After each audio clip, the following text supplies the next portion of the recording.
Since February the 24th, 2022, the Russian army has completely or partially destroyed more than 400 production facilities from almost 17,000 large and medium-sized businesses in Ukraine. The metallurgy sector suffered the most. Almost half of the enterprises were damaged. During the first year of a full-scale war, foreign investment also decreased by $7.6 billion. The first months of confrontation with the Russian aggressor were the most difficult for the Ukrainian economy. However, constant air attacks and the occupation of territories did not frighten some of the foreign companies.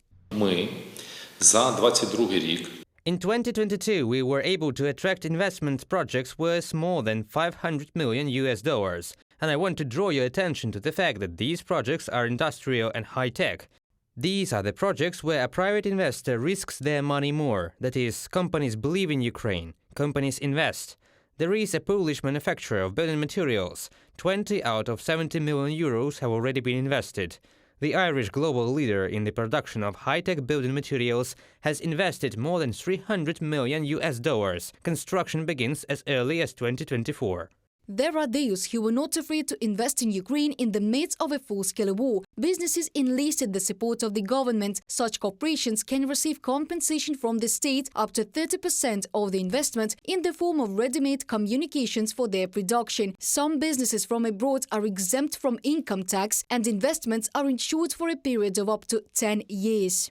Despite the huge challenges that the Ukraine government have, at the moment, right? They've been very supportive of this, and we've spoken to them in relation to this total investment, what we want to do, and obviously they're very interested in terms of in a time of war that we are taking this direction and taking this view around investing for the future. It also, as I said, gives the Ukraine economy the opportunity to manufacture, both for internal consumption and external consumption, higher value-add products. An Irish building materials company entered the Ukrainian market during the full-scale Russian war. They admit that they see Ukraine as a promising hub for business. We took a decision to make an investment in a manufacturing campus in middle of 2022. And we did that investment, which is a total of about 280 million euros. And we made the investment after the war started, knowing, that the war is already in place as such. But we made that investment for a couple of reasons. One of which was we needed to expand our capacity in Eastern Europe. We have presence today in many countries, in Poland, in Czech, in Slovakia, in Romania, etc. And those units need extra capacity coming on stream in the next number of years. And we decided to effectively increase that capacity for Eastern Europe in Ukraine. International partners help Ukraine to stimulate the flow of foreign investments. They develop reliable insurance mechanisms. For example, the Polish Sejm is considering a relevant bill.